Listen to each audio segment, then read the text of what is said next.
From the Holy Gospel according to St. Matthew. Glory to you, O Lord. Jesus again in reply spoke to the chief priests and elders of the people in parables, saying, "The kingdom of heaven may be likened to a king who gave a wedding feast for his son. He dispatched his servants to summon the invited guests to the feast, but they refused to come. A second time he sent other servants, saying, 'Tell those invited, behold, I have prepared my banquet. My calves and fattened cattle are killed, and everything is ready. Come to the feast.'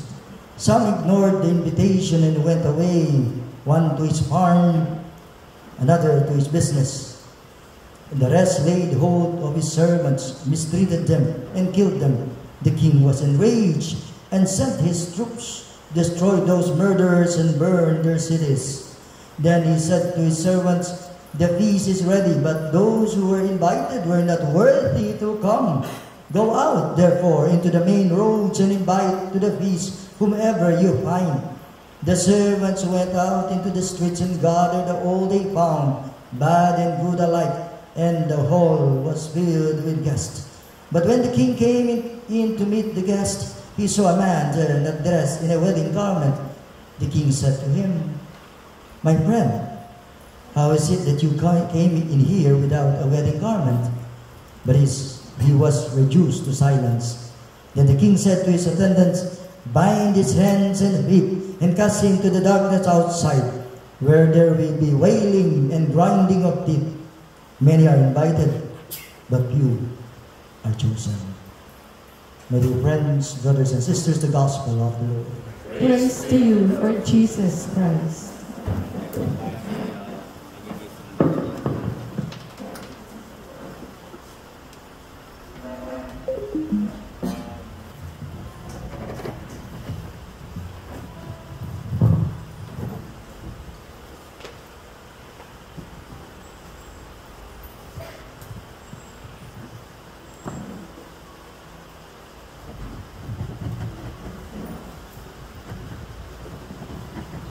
Good morning. Good morning. Kumusta na po kayo? Mabuti po. Sinungaling. We always say, when somebody asks us, "How are you?" We always say, "I'm good, okay." But in reality, it's not the truth. Because we have so many problems in life. We have so many ailments. We can think, di ba problem yun? And then we say, we're not being true. The best way to answer that is, I can still move on because God is with me. Pwede bang gawin natin yun? Sabihin natin, I can move on because God is with me. Sabay taas ang kamay, ha? Sabay-sabay. 1, 2, 3. I can move on. Ba't ang bababa naman ang kamay na yan? Ba't di nyo maitaas? You need to stretch those hands so that God may see it. 1, 2, 3, go! Yes! Akala natin, pag namisa, pari lang yung gumagalaw. But in reality, all our senses, all the parts of our body, and everything in us, even the minute part of ourselves, should be moving during the sacred mystery. We should move them because God wants you to realize that how good is it that He created you. No matter what you feel now, no matter what ailment that you are experiencing, no matter what pain that you are undergoing, God is with us. He never left us. It is us who left Him. It is us who forget Him. It is us who sometimes never see Him. Sometimes we are here, but we are not here. Do you agree? Kasi kung ikaw ay nandito ngayon at nag-iisip ka kung kakainin mo after this Mass, wala ka rito. O nag-iisip ka kung saan ka pupunta after the Mass para kumain, wala ka rito. Because nauuna pa ang pangkatawan kesa ang pang-Diyos. Because when you enter already and started the sacred mystery, you are not just only starting something new, something good, and something transformation in you. Because you can do a lot of things like what we have said to the gospel today. Those who were invited did not come because they have so many things to do. Too much preoccupations. And when one is have so many preoccupations in life, he forget the most essential. Ano ba mas matindi? Necessity o necessary? Necessary. Is cellphone necessity o necessary? Sa panahon ngayon, both na siya. Necessary, it's necessary, necessity. Pero, in reality, we have able to live life without them. But because of business and everything and all sort of things, we need them. Pero in reality, when you, at the end of the day, stop it. Make the most necessary necessity and essential and existential of life the most important, the family. Imagine mo, pag nasa bahay ka na, hawak mo pa rin ang cellphone mo, kausap mo anak mo, cellphone pa rin. O kaya kayong mga kabataan, instead na kausapin mo mga magulang mo, cellphone ang kausap mo. You have more time for your cellphone rather than your family. And you have more time with your cellphone rather than your children. Hindi ko kayo kinukonsensya. Gusto ko lang mag-reflect kayo. Ano ba ang mas mahalaga? Huwag po kayo magagalit sa akin. Nagpapaalala lang. Because sometimes we think that everything is already okay, but not yet. In today's liturgy, we are all called in the banquet of the Lord. Sometimes we think of the banquet of the Lord as the sacred mystery, but that is just only a part of the whole banquet of the Lord. The whole banquet of the Lord is when we start to let Jesus enter into our lives. To let Jesus be part of the most important matter of our lives. We let Jesus to be moving on with our lives. For the past few weeks and many weeks ago, our liturgy we're talking about how to become truly. First is how to know Jesus, discipleship. Yung mga gospels doon, if you try to reflect them, they're all about discipleship. Discipleship that has hope. Discipleship that has love. Discipleship that has faith. And then later on, when you are a disciple, what do you need to do now as a disciple? We enter to the domain of the ubasan ng Panginoon, the vineyard of the Lord. Kung naalala niyo yung vineyard of the Lord, for the past few weeks, it talks about the vineyard of the Lord. In the vineyard of the Lord, what should we do? How should we act and react in the vineyard of the Lord? Using being a disciple of Jesus as having hope, faith, and charity. And then, few weeks ago, we talk about the vineyard of the Lord as the kingdom of God. Di ba? Ba't huwag niyong puntinan ng ganyan? Kasi sigurado magtatanong ako, ano po yung gospel last week? Alam na. Basta siguro, anong gospel nung 2 weeks ago? Alam na. Puro talinghaga yan. The first one, 2 weeks ago, was talking about in the vineyard of the Lord, He was calling those who would work at any moment of time. Di ba? Yung first moment na pinatanim niya at sinag-usap sila at nagka-agree sila na 1 denaryo lang mabayad niya. Then nakita niya 9 o'clock, 12 o'clock, 3 o'clock, 5 o'clock. And at the end of the day, magpapasweldo na siya. Galing ninyo. Ulitin niyo ba? Maganda yung pagkakasata niyo kanina eh.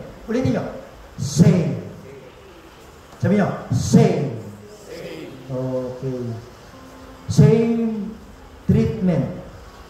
Given 1 denaryo. And what happened? Complain, which is the natural feeling of people. Kasi para ako dinadaya. Sabi nung hindi kita dinaya. Di ba usapan natin 1 denaryo lang? At doon sa mga nakaraan ng masunod, hindi naman siya nakipag-usap ng kung 1 denaryo lang. Magtrabaho kayo sa vineyard ko. Invitation. And God always invite us to the vineyard. Yung mga nauna, ito yung mga binigyan ng pagkakataon ng Diyos na maging mas Mas maano sila, fruitful, without counting the cost. Pero hindi nila nakita yun. They count the cost. Ito yung mga tao na binibilang nilang ginagawa nila. Kaya nagkakaroon sila ng reklamo. Pero yung mga sumunod, hindi nila nagbilang. They were so joyful because there is a generous person. And God is generous to give us that moment. And then last week, ano naman yung last week? Talk about the vineyard of the Lord again. And what happened with the vineyard? Ano yan? The tenants. So, sa Kapampangan, kasamak. Ay, nako. Dito nagka-problema. Pinagbigyan, ngunit umabuso. And in our life, today, in the liturgy today, yung umabuso, ito yung pinag-usapan. Paano siya umabuso? They were given the chance to be invited, but they never went to sing for that invitation. They did not go to that invitation. And why did that they go? Because of the world that they were living. When you become a man of the world, you become not a man for God. We are all called by God to be a man, to be human for God, not human for the world. Na ba kayo napansin, ang mundo ang siya nagpapagalaw sa atin ngayon? Hindi tayo ang nagkakaroon ng system sa mundo.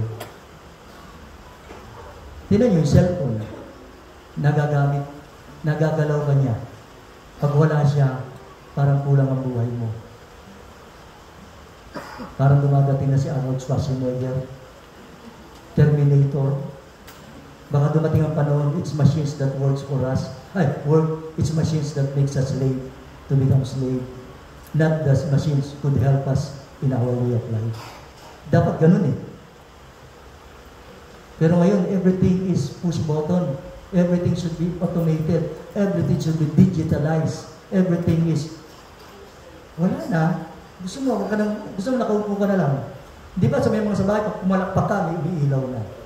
Pag dumaan ka, mag-iilaw na. Di ba? Nangyayari sa panahon ngayon eh. Noon, hindi. Meron ka pang effort to move your hands. To move your hand. You need to stand in order to put it off. Ngayon, hindi. Young children nowadays love more not the mask. You give them cell phones, it's okay. Mask, no more. Yung attentiveness becomes so short. Kasi, it is a world that is full of short things. Automated. Hindi po ako galit sa makabagong panahon. But sometimes we do not know how to use it. And how to to make them aware of what is this for our life. Alam niyo, sa seminaryo namin dun sa Sumaskan, dito sa Lubao, Pampanga, enjoy pa rin ako. Nakakalakad pa rin ako, nakakaikot, at habang bit-bit yung kambing ko. Kasi may kambing po ako eh. So kasama ko yung kambing ko naglalakad, kasama niya yung mga anak niya. Doon kami dadaling ko siya dun sa ano. Pagkatapos ng lalakad ako, babalik ako. Yung mga manok na binigay sa akin, pinatutuka ko. Ay, ang sarap pakinggan. Ngayon, nakita ng mga bata, I don't know, do you give them the chance to have these moments in a walang gadget, walang everything? Ngayon, bibila kayo, Father, laki ng gadget mo. I use it because hindi ko nakikita. My eyes are so blurred. Hindi ko pa yung napapansin yan. Nakikita ko lang images ninyo. Pero what is good about the Lord, He made me continue to stand. In the banquet of the Lord, He made me stand. That what I see in the banquet of the Lord is the grace of God. Can you look at the person near to you and say to that person, you are the grace of my life? Sabihin mo nga, you are the grace of my life. Parang hirap, ano? You are the grace of my life. Parang corny. But in reality, it's not. Yung mga I love you, mahirap namin sabihin ngayon eh. Kung walang kondisyon. I love you with the condition. Kayo pong mga kayo pong mga people na sa Kapampangan kasi manyaman sa mga mga tuwa. Ano yung mga tuwa? Hindi matanda, ano? Mga tuwa. Those are people with wisdom. The elders. Kayo po ang elders. Do you experience this feeling? Habang lumalaki mga anak ninyo, nagkakabuhay na sila ng sarili, Dumadating na yung punto na nagkakapamilya na sila. Bumibihira na rin na dati lagi sila nandiyan sa tabi mo, nagsasabi ng I love you. Ngayon wala na. Bira pa sa patak ng ulan. Pag naalala ka lang. It's not your counting what you have done to them. It is letting them to understand the banquet that you have shared to them. The banquet of love that you have offered them. Not that they would always remember. Ngayon, dali-dali na lang eh. Isang text lang, masasabi ng I love you eh. O kaya, ma, kumusta ka na?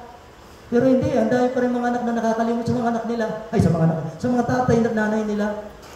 Na hindi nila napapansin. Mapapansin nila kung may sakit na. Why do we need to go to that moment? While they're still strong and can still walk, continue to say how much you care for them and how much you love them. Do not be like me. I never had the chance to say to my mother, I love you. Hanggang mamatay ang nanay ko. But my mother knows how much I love her. She can see how much I love her. Pero to say those words, kasi siguro nandun ako sa idea of corny. It's not a corny word. In a world that we are living, in the banquet of the Lord, we are all called to love. And that's the meaning why we are here all together gathered. We are gathered not because we want to check attendance. We want to say, I am attending Mass. No. We are here because we are all called by God. Either you're small, you're big, you're baby, you're tall, you're big, whatever position you are now having in your life, we are all called by God in this sacred mystery as a community and as a family. And as we see that, we need to be in total communion with the Lord. And what it means to be in communion with the Lord, in prayer, in answering, in singing, in moving, in movement. We are one family that God gathers in His banquet. And as we are gathered by God in the banquet, He is giving us what? He is giving us grace. But the question, according to Dietrich Bonhoeffer, there are two kinds of grace. Cheap grace and special grace or rich grace. At ano yung cheap grace? Ito yung ang grace na sinasabi natin na tayo ay may grasyang natatanggap para lang sa atin. Very personal. Sa akin lang to. A grace that does not have a cross. Ayaw mong gusto mo lang tanggap ka lang ng tanggap. A grace that does have the Word of God. A grace does not see Jesus as being incarnate and living. But rich grace is when we see that the Word of God is part of our whole self. Na ang salita ng Diyos ay kabahagi sa buhay natin. At ang salita ng Diyos na mamayani sa buhay natin. Na ang salita ng Diyos is in our perception as we become persistent and we persevere in life. Three things. The Word of God must be in our perception. It must be persistent in the way that we live our lives. And it must be something persevering as we share it to others. Maliwanag po? Ba't di po kayo sumasagot? Ang hirap mong kausap pag wala kang kausap. Ang banal na misa ay hindi lang ako. Ang banal na misa ay tayo. Ikaw ay anuman ang estado mong sagot. Tayo. At pag sinabi natin tayo ang banal na misa, ang bangkete ng Panginoon, we celebrate with the Lord with joy to thank Him for all the things He had given us, the grace, the rich grace that He had given us during this week. It is not the material, the grace that we see, but the grace of God that makes us strong and still alive at this moment. Buhay ka pa, malakas ka pa. Natutuloy ako. Malakas ka pa at ibinabahagi mong sarili mo. Sa totoo lang po, ako'y nagpapasalamat sa Diyos.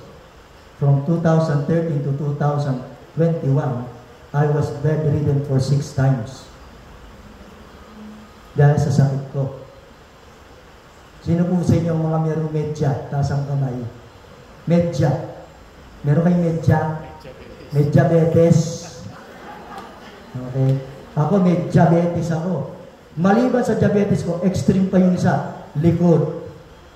Pag kumain ako, pag hindi ako kumain, manghihina ako. Pag kumain ako, tataas ang sugar ko, saan ka pa? Ang sarap ng buhay, ano? And then I was able to reach magka-cancer sa lungs. But I'm happy because I'm still alive. Able to share that love of God that I can share to others. Na hindi ka ihinto sa buhay. It is not the sickness that makes you stop. It is the sickness that makes you strong. It is the sickness that makes you see who you are in front of not just only everyone, but in front of God, and in the eyes of God, and in the eyes of man. That's why in the banquet of the Lord, you should not be afraid, because God is gracing you with richness and fullness. The problem is, do not be too concerned of the world. Be concerned of God had what has in store for you. By the way, this is my first time to celebrate the Mass. Siguro yung nakita nyo kung lumuhod po ako doon kanina, to give respect sa inyong lahat. Every time I go to a new church, I always kneel down. Or doon sa dulo, nakalimutan ko makahawak doon, pumasok na kagad. Mabilis na po kami. Dito na lang pumawak sa altar. And when I hold it, the only one prayer, I said, Lord, bless these loving people who are here. Grace them with your love and strengthen them with faith as they go along in this life that they are traveling. We will separate each other ways, but there's only one thing that we should always remember. All of us are called in the banquet of the Lord. Let us not say no for His invitation, but let us always say yes. God is with us. In the name of the Father, the Son, and the Holy Spirit. Amen.